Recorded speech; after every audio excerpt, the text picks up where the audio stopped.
the participant list, and everyone looks nice. So. And they're all in their underwear. Yes. Nice. Okay. I believe I'm going to go get comfortable. We're live. So I just wanted to welcome this panel, which was put together by Jim and the team at Fresh Address, but incredible names, Janet Roberts, Luke Glasner, and Jennifer. I'm so glad to have you guys here. They're all in their underwear. Yeah. Really appreciate everything you did at the last minute. And I'm really looking forward to this panel. If you guys have got Hopin open at the same time as this, you might want to mute your other tabs because there'll be feedback. Jim and the team at Fresh Address, but incredible names.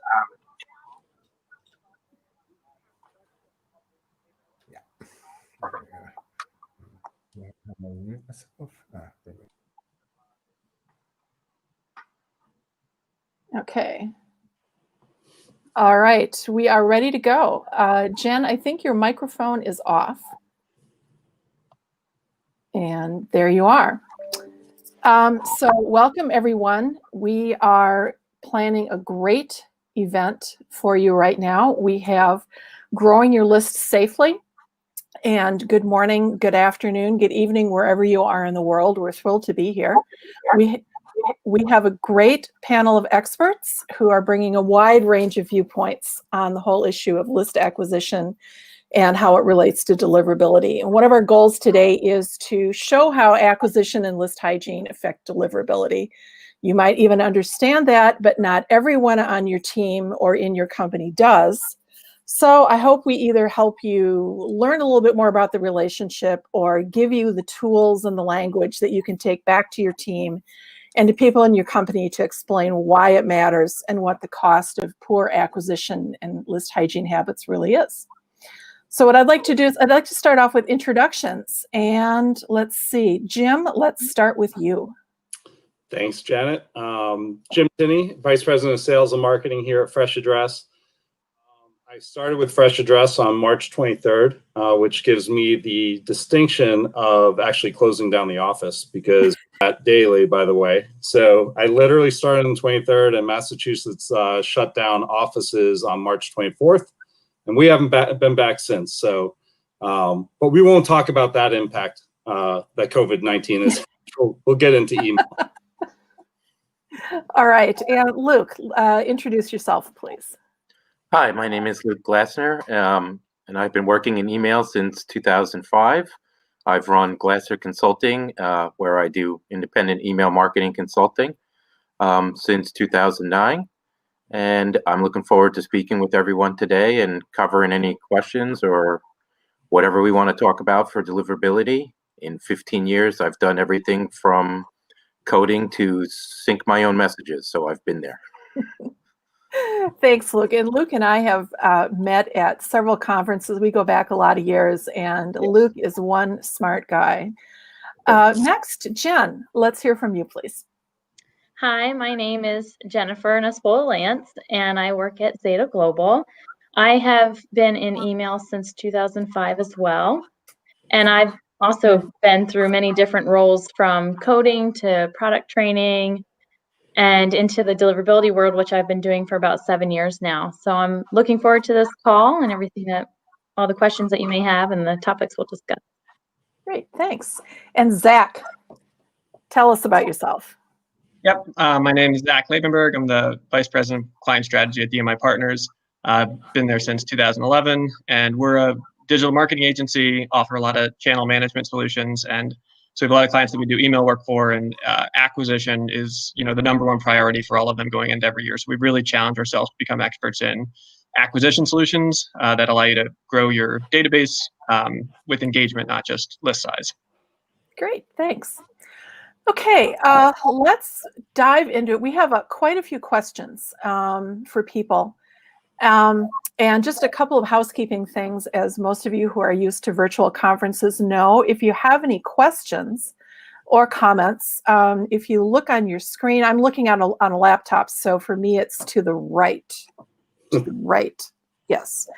You can drop your comments and questions there, and we'll take them up during the session. I don't know that we have the ability to open up for comments. But if you've got questions or comments, drop them in the comments and I'll bring them to the attention of the panel. So let's start with something that's really at the top of a lot of people's agendas right now, and that is COVID, which is still with us and which has been having kind of an unexpected effect. We've seen it on all aspects of email and digital marketing, but specifically for our panel, I want to ask you, what impact have you seen from the COVID-19 pandemic, generally in email marketing, or specifically in a marketer's ability to reach the inbox and acquire new customers? And Jim, I'd like to toss this question to you first, if you want to tackle it and tell us what you're seeing at Fresh Address. Sure, and thank you. So what impact have we seen from COVID-19?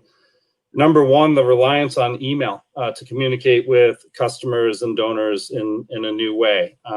It absolutely became paramount to one's success to use email. And we all know that email has been or has had the highest rate of return on marketing efforts over the last number of years.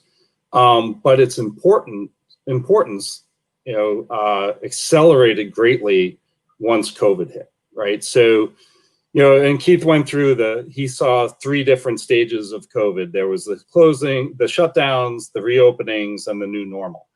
Whoever thought we'd ever still be here? What are we, 9 months in? I, for one, didn't. But what we've seen is marketers are acting differently. There's more reliance on email. There's a huge pressure to increase the size of your email list, which has caused some poor practices, reaching further back into their email list, going and re-reaching to unengaged users, making mistakes along the way, growing their list too fast, leading to problems, with being flagged or blocked. And, there's some simple solutions that emailers can take. Cleanse your list before you ever email to it. If you're going into an old unengaged list, make sure you remove all the junk from that email before you ever send it out, so that you're not putting yourself at risk. But I think the other thing to really think about around this question is behaviors have changed, and I don't think they're going to revert back. So COVID's gone on much longer than we all thought it was going to go on, and it's going to continue into 2021. Unfortunately, don't shoot the messenger. So people are getting more and more used to how to act, and the reliance on email is not going to go away. Okay, great, thank you. Who else wants to tackle this? I also have something to say. I agree with Jim with what he just summarized. And I think in addition to what marketers are doing, we've got our customers also reacting to that. And I think some of the changes that we're seeing is a lot of mail in our mailboxes that we have to manage. So outside of data management on the marketing side, we have to consider the fact that your consumers also are inundated with messages. So you have to be smart about your message, your cadence. I've noticed that marketers are also sending, not just expanding, but they're sending more often. So now you're dealing with even more mail from just the same sender, and now you add everybody else in. So that's also something that we have to be aware of, because that will also change your customers' reaction, which essentially will change your deliverability if those reactions aren't in a positive light. Okay. Zach, what are you seeing? So we kind of saw a lot of the same, and I think across the board, all of our clients in March and April just had these panic moments where it exposed all the things that they had meant to do for email, but had never gotten around to, that now was more important than ever. Like everyone was aware that the engaged portion of their email list that was actually replying to their emails regularly wasn't representative of their full customer reach. We work with a lot of consumer brands and retail stores that they know they have millions and millions of customers out there, but only a small portion of that are they actually getting to engage on a regular basis. So when the world shut down, and email was the easiest way to get updates out, like why our products aren't on the shelves, that we do delivery now instead of dine in, or we got all these great e-commerce, they couldn't communicate to all of the customers they wanted to, because they hadn't spent years acquiring those people, opting in for email, or re-engaging old ones. So it kind of made more of a priority than ever, making sure as much of your customer base is opted into your email program and as engaged as possible. Okay. Luke, So how about you? I'm the only one left, so I'll go next. I've seen very similar things to what everyone else described. One thing I noticed just as a recipient of email was that, in a way, I can see senders are starting to panic, right? The pressure came down hard on every one of you that sits in that send button seat and has to push that button every day. And now, with our typical holiday bump of volume, that's another thing I've seen. It's like Jennifer mentioned, it's not only the, going to more people and digging deeper in my list and maybe running into some questionable addresses, but it's also that we're sending more times a day, more frequently. And in a way, I haven't studied this during COVID, but prior to this, I studied this last year. And I find that people that get into multiple messages a day are really just kind of cannibalizing themselves and driving up their own costs for labor, CPMs, production, everything that goes into it. So despite the fact that the sky is falling from above us, we should take a moment to stop and think about our subscribers, because doing right by them is the best thing we can do for our deliverability. Is anybody seeing any market changes in people's willingness to opt into email right now? We have talked about how the frequency, the volume is going up. We've seen some stats about engagement, although, for every stat I see that shows engagement is going up, I show another one that shows it's going down, or it's holding steady, or engagement is up, but clicks are down, opens are up, clicks are down.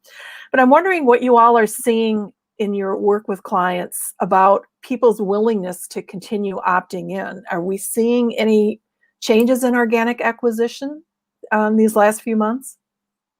And that's an open-ended question. You all jump in, whoever wants to talk. I think it depends on the industry. We have some industries where it's skyrocketed. So news, for example, people need, when they want to consume it, and they want to consume it in a timely manner, and they can customize it by the topics that you sign up for. So that I definitely increased. I do think that subscriptions for more commercial style increased as well, just because people are now consuming more and they have to consume online. But I did see, maybe a couple months after the pandemic initially hit, there was an increase in complaints and unsubscribes across the board for a lot of our senders, because everyone got in and then all of a sudden they were hit with a lot more than they were expecting. And so they were like, I'm only going to keep the messages that really matter, or that I'm going to frequent over and over again. So that did happen shortly after the pandemic. And then I'm curious to see what's going to happen after this holiday season and the increase of emails going. So I'm not sure yet, but we'll see in a month or so how that goes. Yeah. I'm sorry. So Janet, I can't answer specifically to the opt-in question, but what we definitely saw is the level of traffic of people trying to sign up for new services, whether through web forms or other methods, signing up for newsletters, as Jennifer mentioned. There's certainly peaks within different industries.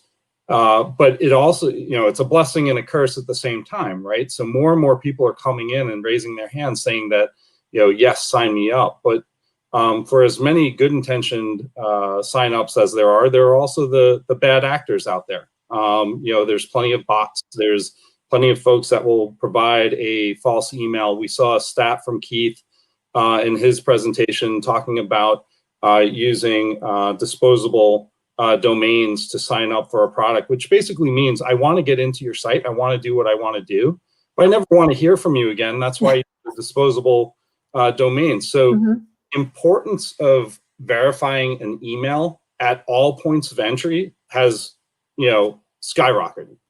just to make sure you're not emailing and just blindly starting your campaigns to folks that really don't want to hear from you, and possibly lead you to a deliverability problem down the road. Yeah.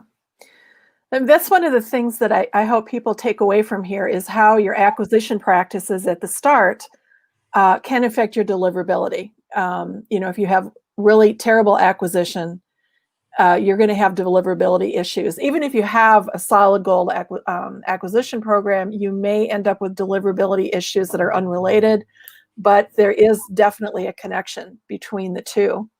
So let's move into another question. And I'm going to open it up to just more of kind of a general conversation about the steps that your company can take to reach more customers via email, whether that means to improve your deliverability, work on engagement factors. What are some of the best things that you advise clients to do to reach out and build a stronger relationship through email? And whoever would like to tackle that first, go ahead.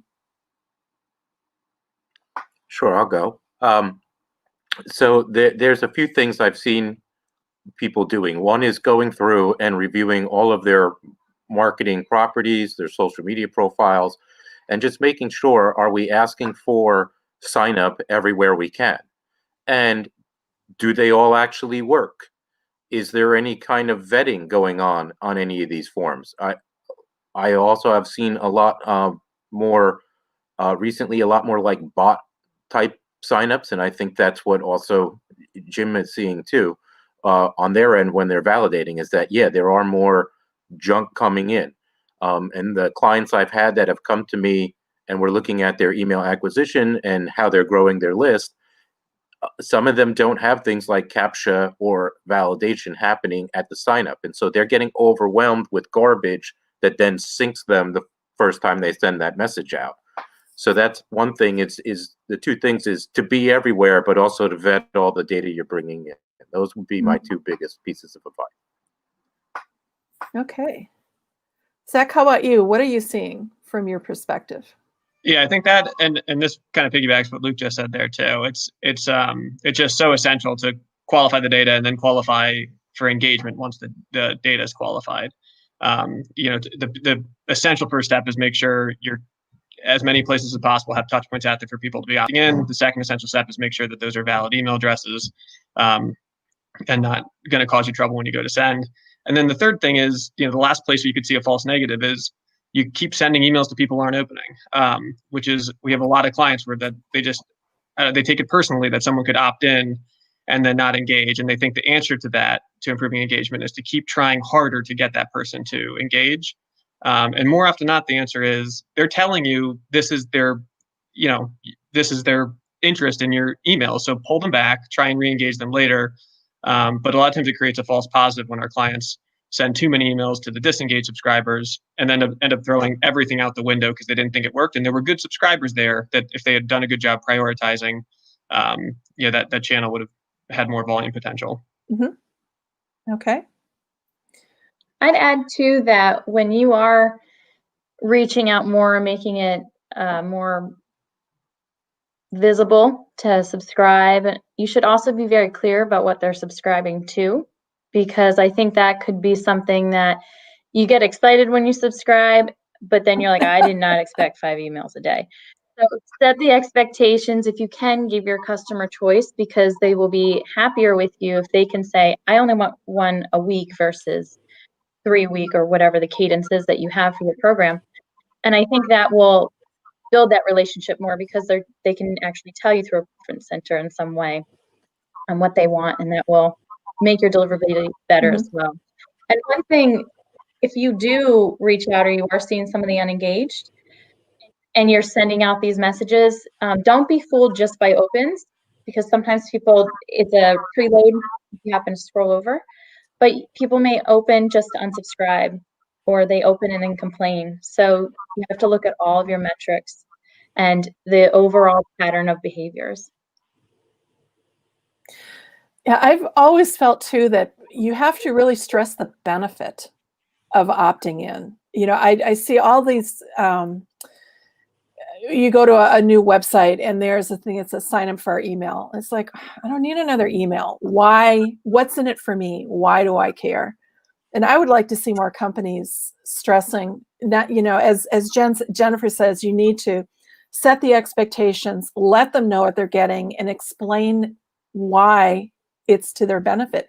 And then, of course, you have to deliver on that promise. But that's a whole different. We'll talk that some other time. But hey, Janet, Yeah.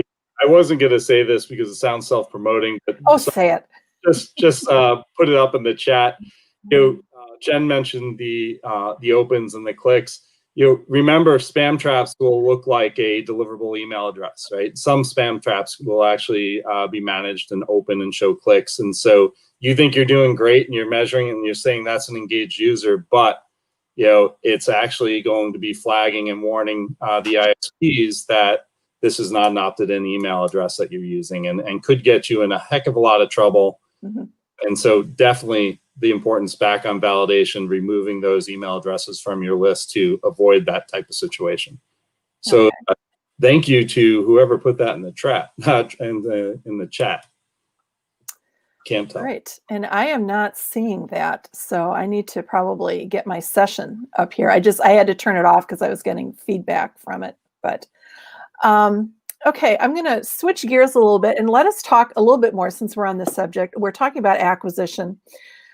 Let me ask you a question that I know is going to get everybody talking. Should we buy a list? Discuss.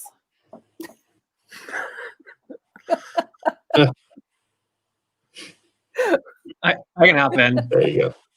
I mean, and I really, think this so. question comes down to, and we're kind of asking this question semi-facetiously, but if you're working with someone elsewhere in the company who's coming to you and saying, "Hey, I got this great list of 1 million people I bought for $100 off the internet," we need to come up with language that explains to them why that's really not a good idea. So that's kind of the reason behind asking that question. So. Yeah, and I would say, the short answer is obviously no. The long answer is, that type of question is part of the problem our clients have with acquisition in general. Is they think there's a silver bullet solution. They think there's like a single source solution out there that can get them the volume and quality they need, and they just have never been able to find it. And that's why they're constantly frustrated with acquisition, because there should be a way to quickly solve this problem, and we've just never been able to do it. And that's it's just like any other marketing campaign. It's ideally you'd want like an evergreen paid solution for growing your email database, not something that is just tapping into individual lists here and there for growth. You're finding ways to continually be growing, continually be monitoring the engagement rates of the subscribers that are coming in. But I think that's the most important thing we say when our clients ask that type of question, is reframing the question to be like, there isn't like a silver bullet solution that you're going to find tomorrow that solves your growth solutions. We have to look to build an acquisition campaign that's evergreen, living and breathing, daily optimizations, just like any other work you're doing for your marketing mix. Okay. The best reason not to do it is because it doesn't make financial sense, right? One of the things that people do is they think, oh, well, I'm going to go get this list and it's dirt cheap, and then I'm going to have all these addresses. And it doesn't matter that, a boatload of it is going to be junk, because even these few addresses are going to be worth it at this price. And what I find that happens with that is a few things. First off, the first thing that happens is you tend to create a bunch more problems. Before you can even send to it, you really need to validate and find out, what did you actually buy, and understand what's worth that's even deliverable out of what you bought. And so right there, you're going to have a cost. And now we're going to start adding on to your $100, right? So that brings some cost. Then you're going to take what's left, most of whom have never heard from you, don't know who you are, and are going to complain or sink your rep, and you're going to send it out. And that's going to cause a bunch of other deliverability problems. Every one of those problems is going to result in more and more cost. And I think when you really look at, okay, if I do this and I know I'm going to, get blacklisted, or I know I'm going to get junked and I'm not going to reach my main list, what is that going to cost me? And when I start to figure that out, what I find out is that the short and easy path ended up costing me more in the long run, and that I would have been better off staying with, more reliable acquisition sources. And the other thing you have to do is track back everything from that so that at the end, you know what you really got. And I think if you really do those kind of steps, what most people are going to find is that the cheap list that they bought really ended up hurting them more in a dollars and cents perspective than had they spent the money to do acquisition properly. Mm-hmm. Okay. Anybody else? So let's look at the cousin to buying a list. What about renting lists? Is that still an option? Is that more or less of an option these days, especially when we're looking at all the changes that are coming to data protection and privacy through GDPR, through the California laws, and possibly even someday a federal law here in the U.S. Is list rental even still an option? If Anybody? else wants to jump in, I'll jump in. I think list rental and buying a list run down the same path, and the answer is no. Mm-hmm. People are not, if these aren't your customers, at least communicating or buying something from you through another medium, then no. You should not be just purchasing a list or renting a list and emailing them. They've never asked for information from you. They probably don't know who you are. Your spam complaints will go up. That list could be riddled with bad data in it. Now if these folks are customers of yours and you're looking to add an email, that's a whole nother topic of conversation. Because they are transacting with you and you're just trying to communicate with them through a new medium. Mm-hmm. Okay. And I'm going to actually, Zach, I'm going to throw you a little bit of a curveball because we didn't discuss this ahead of time, but I know that you just did a webinar with Fresh Address where you talked about list acquisition, a paid acquisition program, and you had some really good tips for people who are looking to use paid acquisition, and that has to do with how you either onboard or engage those people that you get through paid acquisition. Do you have any interest or any ability to tell us a little bit about some of those tips that you shared during that webinar with Fresh Address? Yeah, absolutely. And this kind of goes off of something I mentioned earlier too. We really preach to all of our clients to focus on early engagers because the so much of email behavior, and you can even think of yourself as a consumer here, is like building a behavioral rhythm with looking for the same brand names and types of subject lines in your inbox. So as soon as someone opts in through a paid channel, you've got a pretty tight window there to kind of build that relationship with them. So the people who are opening an email that come through a paid campaign within the first, within your welcome series or within the first 5, 10, 15 sends, and are giving you an early indication that they're expressing some sort of interest, taking multiple opens, clicking through, you should segment them and consider them the early engagers that you're going to focus more heavily on and try to move them into your regular sends that you might have reserved for organic or other ongoing campaigns. And the people who don't reach that threshold, again, don't take offense to it. It has to make sense financially, but if it makes sense financially to pull them off the regular sends and put them into a bucket and think, I'll try and re-engage them later or whatever, you've got such a better chance of making a paid acquisition campaign work if you can really focus on those early engagers and not get offended by the people who don't engage early. Because our clients get into so much more trouble long-term with deliverability and stuff when they just keep trying to send to people who haven't opened yet.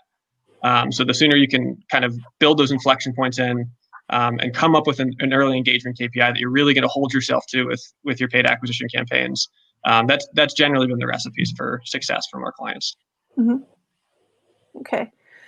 Anybody have any other comments about either buying a list or renting a list, paid acquisition, any of these? Otherwise, we can move on.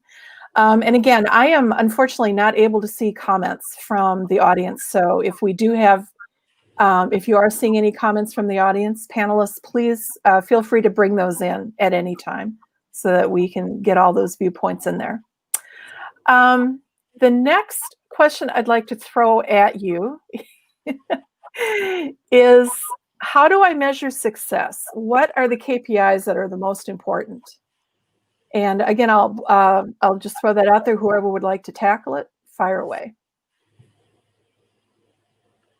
Sure. I think one trap that email marketers fall into is they focus a lot on the metrics that are available in the tool, right? So we focus religiously on opens and clicks, yet often our real goal of the campaign is something further down that's harder to measure, right? If we're doing a sales campaign, the real goal of the campaign is to make sales. So we should be focusing on email revenue per email or how many new orders we're generating. And I think that's something that a lot of people don't really connect the dots all the way to the end where they reach that final transaction.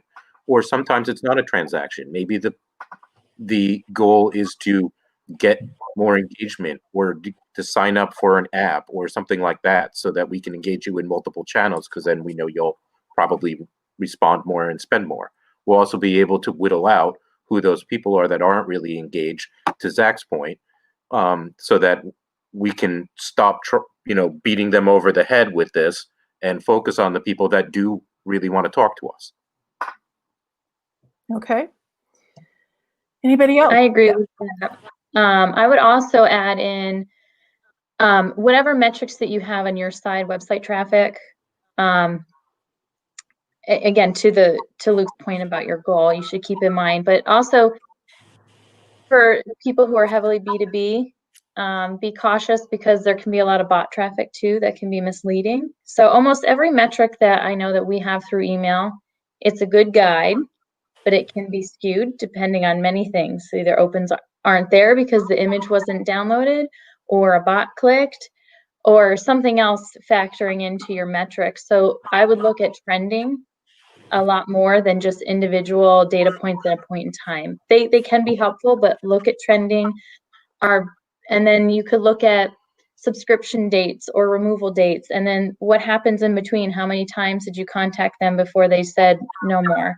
And keep in mind the removal dates, because again, to figure out how your threshold for when maybe too much is too much. But that one, I think you can, if you look at complaints, for example, not all receivers have feedback loops.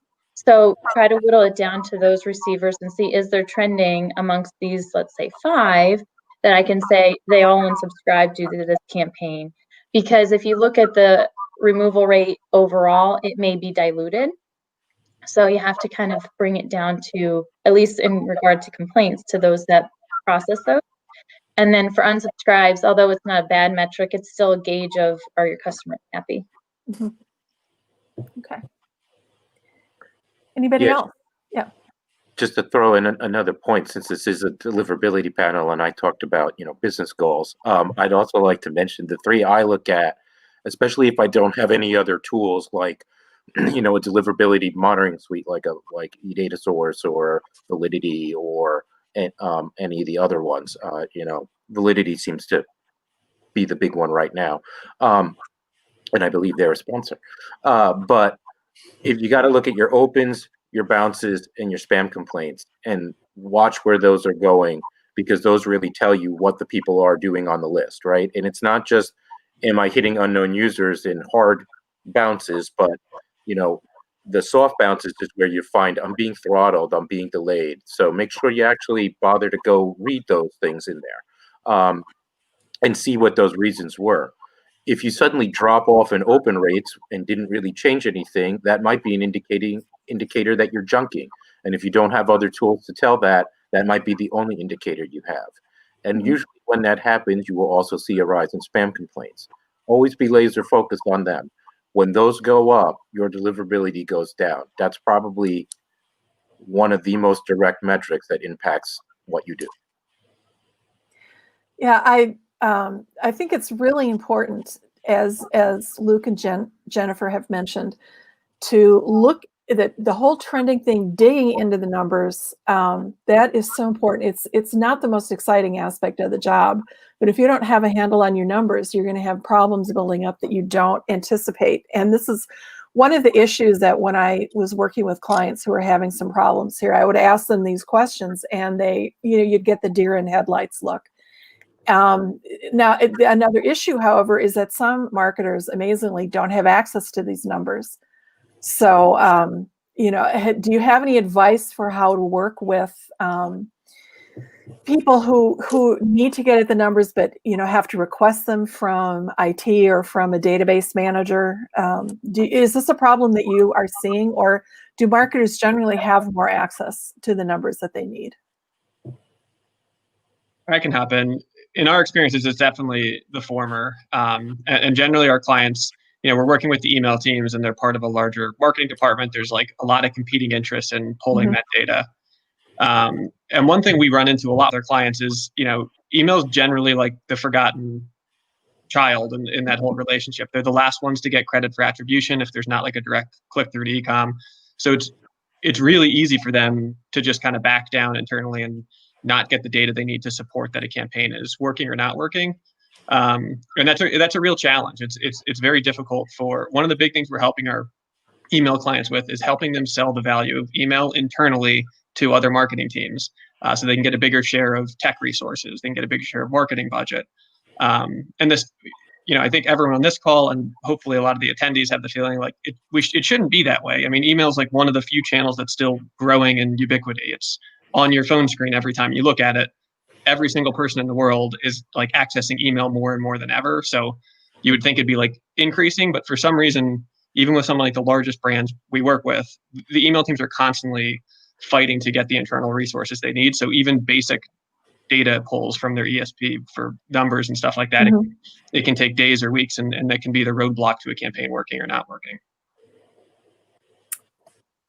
I would say for those clients that have come to us and they have struggled with some of the data, I can't speak to the platforms that they were working with, but I do know that one thing you could try to do if you can't get as much data, maybe you only have a subset, try to segment as much as you can. So you could segment by your acquisition source or by receiver, and then you have clear. So if you're only able to see like sent and open or something small like that, and you can't dig into specific profile attributes, try to segment up front so you can say, okay, I mailed this one campaign and it was just to Gmail, and this is how Gmail's performing, or this is to this acquisition source and they always perform really well. Then you can maybe tailor your customization or tailor your message by cadence or messaging based on acquisition source or receiver. I know, for example, like Microsoft, Gmail's heavily engagement focused. So you might say, just for Gmail, I need to be at 6 months engaged, but for other ones, I can handle 9 months. And you can start to customize based on that, or again, your acquisition source. And that really will also point out if there's a gap that you need to fill, or you could say, that is a terrible acquisition source, I shouldn't use it. And if you find that some sources aren't working with email, try a different medium. Email's not the only one out there. That's right. Okay. Anybody else? Or otherwise, I'll move on to our next question. Okay, here's a question that we did get. My leadership team is pushing hard on acquisition. How do I make the case that quality is as important as quantity? And we've talked about this a little bit. We've talked before about how to get the management team to understand that buying a list is not a great idea. But what else can we do on our side of the things that we can affect? What else can we do to make sure that we're making the case for quality? And it seems like Luke is a good person to be talking to in that, because it's the numbers. If you can explain the finances of it, I think that's how you're going to get leadership to. But it's so true. I mean, data ownership growth is just such an importance to all of the clients we work with. And there's just this top-down pressure to get more of it. And the burden of that falls on the email team, because they have to figure out how to send emails effectively to those subscribers that might be coming in at a rate that's higher than what they've ever been used to or what they've ever planned for. So, ultimately, it's a numbers game. The volume, list growth doesn't matter if you're not getting engagement. Engagement doesn't matter if you're not getting, some sort of estimated revenue or real revenue from it. So I think the only way to prove it is with those sorts of like hard numbers. Okay. Anybody else? If I could jump in. So, of course, the pressure is always to identify more people that want to buy your stuff, right? But if you do it the wrong way, unlike direct mail, right, where if you deliver to 5% that bounce back on you or get returned or end up with someone that you didn't intend it to go to, the other 95% aren't impacted at all. They still Right. But in email, as we all know, you send to 5% that are bad, they bounce or whatnot. It impacts the rest of your list. It impacts your ability to get to the inbox. It impacts your ability to get past the spam folder, right? So management has to understand, yes, we all want to acquire more, but we cannot do it at the cost of the folks that truly want to hear from us, right? Because what happens if 25% of the folks that truly want to hear from you and are potential buyers, start going to this, right to the spam folder instead of to the inbox? You just lost 25% of that opportunity that you had. And Zach said that Luke was probably better at the finances than this and I, but it's a no-brainer. If you don't do it correctly, you're putting the real targets at risk. So you have to make sure you do it. You have a great sound strategy, and you make sure you're sending to true email addresses. The other thing I do besides using the financial argument, which usually once you have the money on the table, Show me the money moment. Yeah. Right. The other thing you can do is look at your own history. Chances are this isn't the first time you've been pressured, or your predecessor maybe was pressured to do this exact thing in a moment of panic. So go back, find when that happened and what was the outcome. Because chances are what you're going to be able to refute this person is you're going to be able to turn around to another, hopefully less invested member of the management team and say, hey, they're pushing for me to send out this old junk list again. Last time we did that, this is what happened. We got blacklisted, we got junked, we didn't reach our sales goal. You can point to was the historically just for us, this is what broke when we did this. And usually those things get brought up every once in a while, and the easiest way to squash it without having to really do all the math is to just say, last time we did that, this, and this broke. Mm-hmm. And now we usually end it. Good advice. That is excellent advice. Here's another topic that has been getting some conversation. What about hiring a lead gen or list growth vendor? What do you think about that? And if that's an option that's on the table these days, how do you vet those people so that you're winding up with a good, honest partner as opposed to a fly-by-night operation?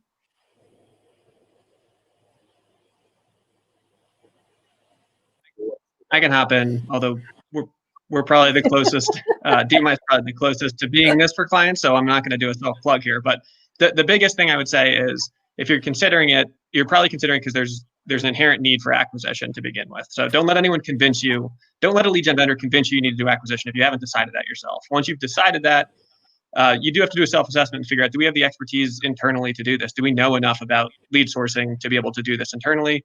The same question you would ask yourself about paid search, paid social, any other channel. Do we have the expertise to tackle this alone? And if the answer is no, then it's probably worth contacting someone or putting an RFP out or talking. And the big thing that I would recommend looking for is make sure that you're hearing things that sound like that vendor's interests are aligned with yours. If you're hearing a lot of, let's test this at 100 a day, and then very quickly we can do 1 million a day, that's a red flag. That's someone who's got like a volume incentive, and they don't, in my experiences, tend to be very good at hiding that. So if you're looking for it, you'll find it.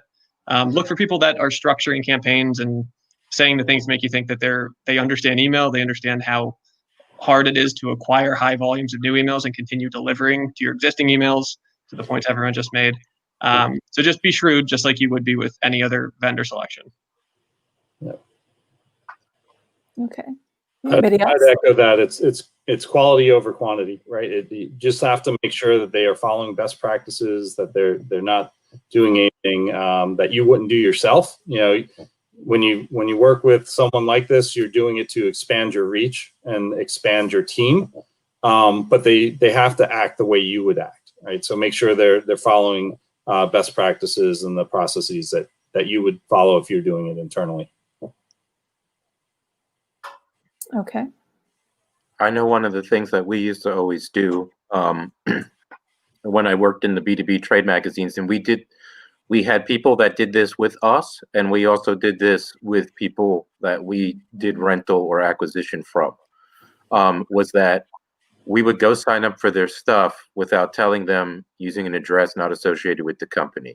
So basically, we would seed their list with ourselves to see whether you really do what you say? Do you walk the walk?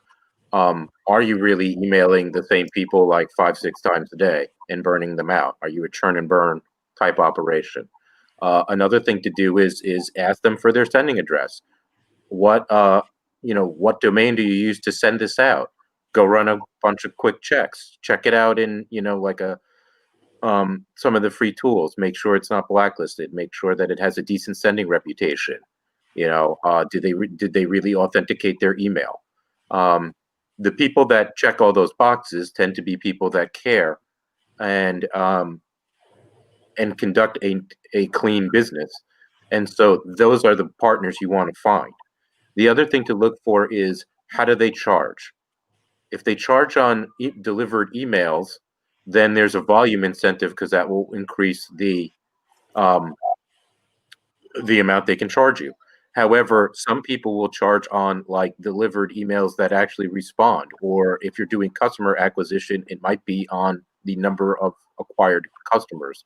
So look for the ways that they charge, and do those align with actually acquiring the people you want. Mm-hmm. Okay. Great. Anybody else? Otherwise, I do have another question a little bit related to this. But, we've been talking about just like general acquisition. But what about when you want to dig a little bit deeper? How do you leverage email and acquisition to acquire new high-value customers without running into regulatory issues? And, we've talked a little bit today about aiming toward the high-value customers as opposed to just anybody that, that you can rope in off a list rental thing. But how can we do this without running afoul of some of the new data collection, privacy, storage, and protection laws? So once again, I'll throw that out there for anybody who wants to tackle that.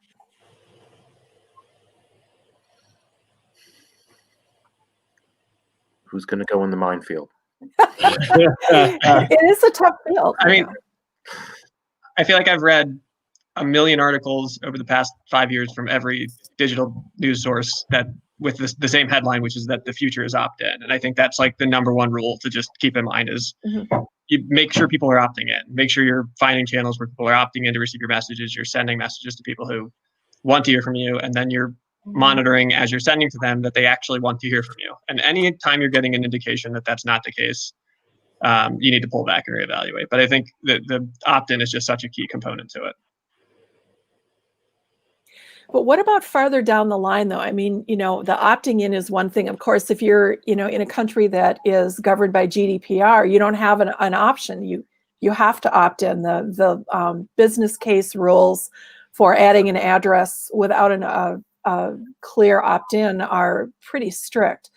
So what can you do after you manage opt-in? Let's say you only do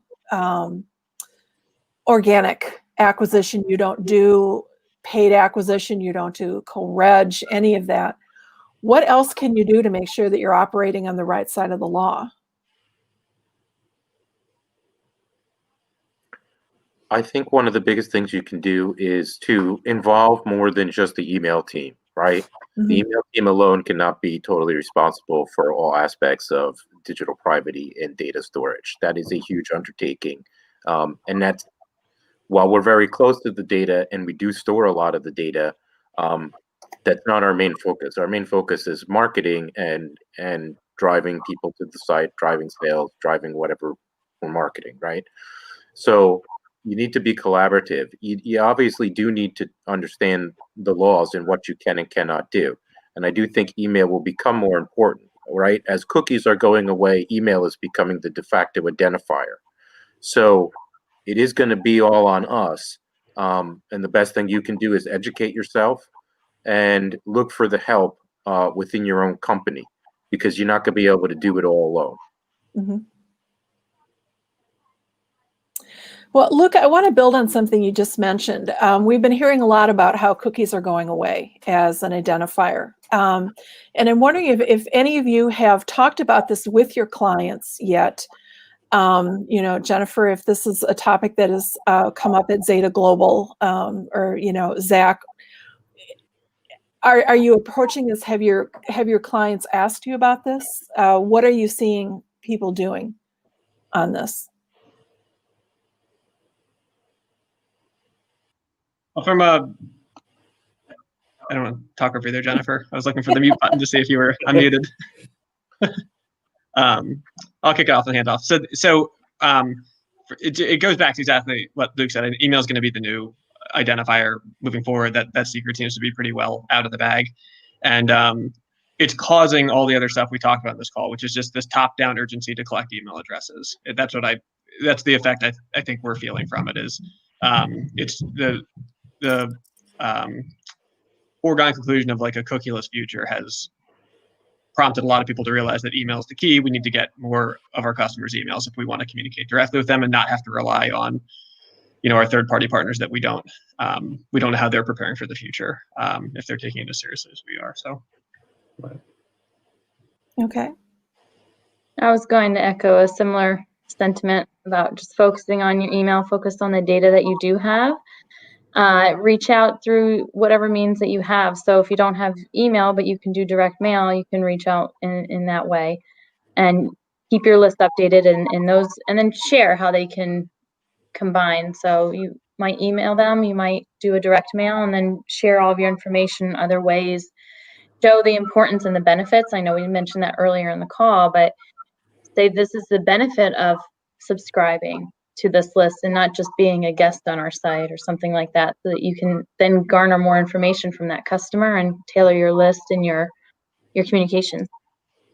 And then I think to add, give them more reasons to provide you with the email address. You know, whether it's through content that delivers some value, or, you know, if you're a retail site, an offer to take advantage of. A lot of the restaurants using loyalty programs, you know, provide your email address, get a free cup of coffee, you know, so give folks more reasons to sign up for to give them your email address. And then I sound like a broken record, but make sure they're giving you a legit email address, right? And validate at every single point of entry. Make sure that who they say they are is truly who they say they are, and that, you know, you're going to be able to deliver that email address. And train your folks that are collecting those emails to double check, right? So if you provide a validation service and it comes up with an error, you know, and you're a cashier at a point of sale system, you should train your folks to say, I'm sorry, that email is not going through, you know, can you provide it to me again, or did I have the spelling wrong? That's an important point. I would say that, you know, when I work with especially retailers, collecting the emails at the point of sale is probably the one where you see the most typos and the most mistake addresses given in, right? It's not that the person's trying to ghost you with the disposable email. It's just that, like, their handwriting was sloppy that day, or I made a typo and I didn't really notice it. You know, and then so checking those and using things to see, did I get the right address in the first place is key. But not only doing that when they first sign up, but also checking it later on. There'll be times, you know, most of us change email addresses. I think that the rate of changing of email addresses is going down. However, it's because we don't change them anymore. We just add a new one and ignore the old one, right? Right. So making sure every once in a while, especially with your inactives, is this really the right address to reach you at? Is this where you want to hear from me? And you can do that through multiple channels, and you can use services to help you find those correct addresses and then reach out, you know. And again, maybe you found a better address through them through like a service or an append, then after that, reach out to them on perhaps another channel like social and say, hey, you know, are we really sending the right place? At the same time, don't come across as like you're stalking them. So there's a delicate balance. So if I could jump, Cookies too, right? absolutely. So if I could jump on that point you made, Luke, the health of your list is not a single point in time, right? So checking it once and validating at point of entry, or switching ESPs and cleansing your list before you put it into the new ESP, it's not one and done. You have to monitor your list over time. What about newly acquired emails? As you grow your list and you acquire new emails, make sure those are good emails as they come in. But then email them regularly. Watch your bounces, watch for engagement, and then constantly revalidate those emails, right? So it has to be an ongoing practice. Otherwise, sooner or later, you're going to trip up. If you take your eye off that ball, you're going to trip up. I like your point, Jim, that it is not, list hygiene is not one and done, that you have to keep doing it. Can you tell us a little bit more about real-time validation? Because I'm seeing more websites use this, more general websites using this. But at some of the sites that I visit that you would think it would really benefit, like a retail website, you're not seeing this. You're just seeing that it just accepts it. It doesn't send any kind of confirmation email. It just, your address just kind of goes into a void. And I'm wondering if you can talk very briefly about what some of the benefits of being able to validate in real time are for people and how that can affect deliverability. Absolutely. I mean, so websites that use real time, they have a higher percentage of emails that get into their list that are actually emailable, and probably face less problems than those that aren't validating in real time. But there are many times, even our real-time validation service gives you the option to whether allow the email to pass and go through, regardless of whether it passed validation or not. I gave the example of a free cup of coffee when signing up for a loyalty program. As a business, you don't want that customer to have a bad experience. And yes, maybe they mistyped the email, or maybe they gave you a disposable or a fake, whatnot, but you still want them to get the free cup of coffee, right? You don't want to turn them away. So in cases like that, what's happening is they're being marked as invalid and sent, so that at least they're flagged when they get to the marketing list and they're not being emailed to. But the user still has a good experience, right? It's the companies that aren't doing anything at point of entry that, I can't understand why anybody would put them at risk, themselves at risk that way. So there's services like ours that have real-time validation. There's lots of others. And it's milliseconds return, type in an email address. And some of these services like Fresh Address will actually auto-correct an honest mistake. So if someone types jtinney@gmail.com, our service is smart enough to know you meant gmail.com. So they'll flip it and validate the correction on right at that point in time, and then test it. And so it's paramount to people's success in building a list. If you really truly want to build a list, build it with quality, put in real-time verification. If you can't do real-time because your point of sale doesn't allow for it today, do it in automated batch. You can do automated batches that, every night. We have retailers that do it once every night before it gets into the CRM system. They just validate all the emails. They get the flags. They incorporate the flags. Now they have a good email list to market to the next day as they confirm that person signed up for the email. Great. Thank you, Jim. Well, I see by the old clock on the wall that we have about a minute left in our session. So let's go around. Let's start with Luke. And if you can just give us just one quick tip, one go away tip, or one sum up that we could use to close out, and we'll just go right around the group. Sure. So the biggest tip I can give you about deliverability is that be prepared, because it does take time and effort. A lot of people approach a lot of deliverability aspects as the one and done. So but it's not one and done. It's every day, all day. So that's one thing I would give you a tip is to pay attention to it all the time so that you can spot the issue before you're on the blacklist or being junked. The other thing I would say is check all your points of contact. To Jim's point, where we were talking about the validation just now, everyone thinks about those sign-up forms, but don't forget where you get a lot of your people is within the cart. Make sure you validate in the cart. You can't send an abandoned address email to a broken address. Okay. Jen, how about you? Oh, I'm sorry. Did you say Jim or Jen? I said Jennifer. Well, I should have Jennifer, said go ahead. Jennifer. I think I said Jen. But Jennifer, worries. will you go next? Sure. To echo Luke's statement, I would say, everything's fluid. So your customers are fluid, the receivers are fluid. There's always going to be things that are changing. So what works today may not work tomorrow, whether it's the customer's decision or the receiver's decision. So just keep in mind with what they want and change with them, and ask as much as you can with profile pages or whatever you can from them. That's going to inform your decisions. And if they're happy, everybody else is happy. Okay. And Jim?